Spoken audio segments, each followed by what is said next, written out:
Hey everyone, welcome back to another video from Crypto Basics. In this video, we will be learning how to buy Bitcoin with bank transfer on Paxful. To buy Bitcoin with a bank transfer on Paxful, first of all, make sure that you've created a Paxful account and make sure that you are logged into it as well. After you're signed into your Paxful account, go ahead and tap on the wallet button at the bottom of the screen. Now from the wallet button, go ahead and look for the Bitcoin option and then tap on buy underneath it.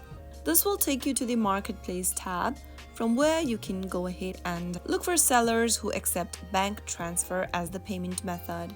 You can also filter search for bank payments. Simply go to the top of the screen and tap on the little payment drop down.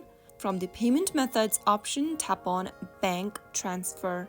Now it will show you the list of sellers who are willing to sell you Bitcoin via bank transfer.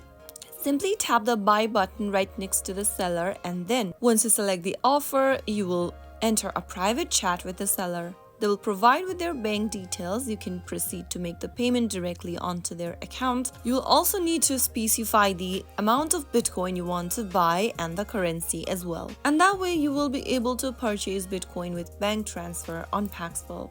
I hope the tutorial was helpful to you. If it was, go ahead and give us a thumbs up. Don't forget to subscribe to the channel by hitting that subscribe button. Press the bell icon so that you'll never miss another upcoming upload from us. I will be back again in the next episode. Thank you for watching.